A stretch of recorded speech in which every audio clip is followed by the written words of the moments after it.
Est-ce que vous vous êtes déjà demandé pourquoi vous trouviez quelque chose beau? Moi, par exemple, je trouve beau un coucher de soleil, un champ de coquelicots, ou certaines personnes. Et d'ailleurs, beaucoup de gens semblent être d'accord avec moi. C'est un sentiment qui n'est étranger véritablement à personne. Donc il y a quelque chose de tout à fait universel. Si c'est un sentiment universel, est-ce qu'on peut expliquer d'où vient le sentiment qu'une image est belle? Vous trouvez plus beau? Ah oui, très nettement.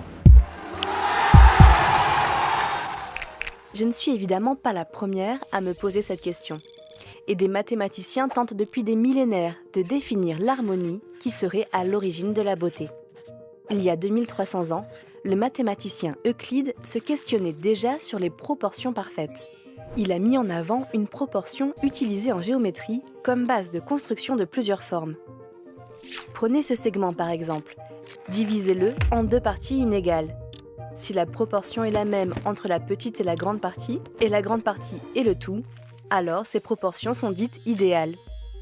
Mais ce n'est qu'à la Renaissance que Luca Pacioli, un moine italien, cherche à appliquer les principes de géométrie d'Euclide à l'art et à d'autres domaines. C'est lui qui commence à parler de divines proportions. Pourquoi divines? Eh bien parce que ce sont des proportions que l'on retrouve dans la nature. Le nombre d'or, il intervient dans beaucoup de systèmes, en particulier d'ailleurs dans les fleurs, il intervient. L'organisation en spirale contrarotative des cœurs de tournesol, des pommes de pin, etc. Le nombre de spirales dans un sens et le nombre de spirales dans l'autre ont un rapport qui tend à se rapprocher du nombre d'or. Il a été observé que c'est un rapport qui suscite un sentiment esthétique.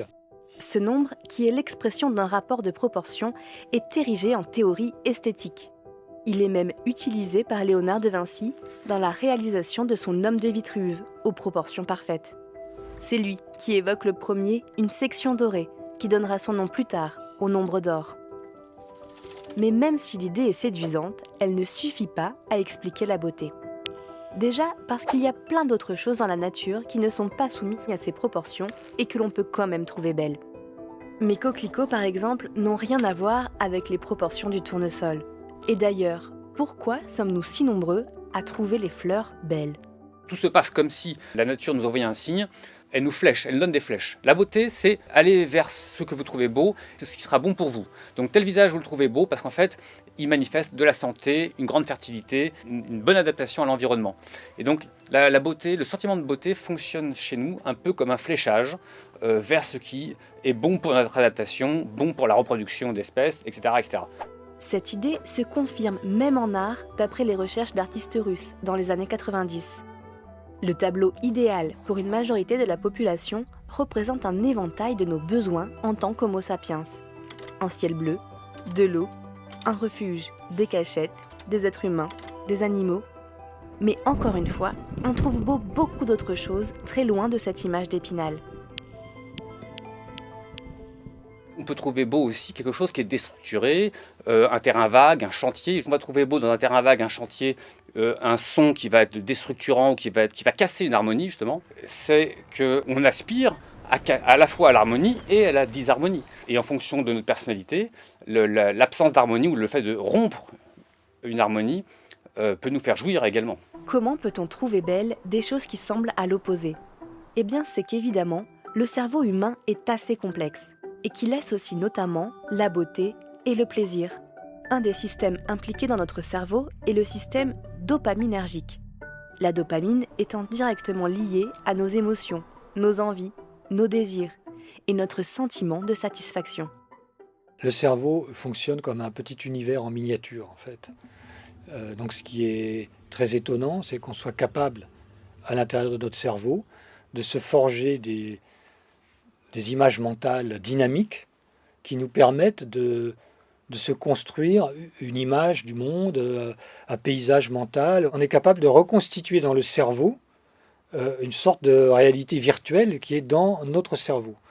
Alors le truc, c'est que quand la réalité virtuelle qu'on a dans le cerveau rencontre la réalité, mais il y a comme une superposition qui fait du bien et qui peut correspondre à un sentiment de beau. C'est une adéquation entre la réalité réelle et la réalité virtuelle qu'on a dans la tête. C'est peut-être pour ça que les œuvres d'art ne sont pas appréciées de la même façon par tout le monde.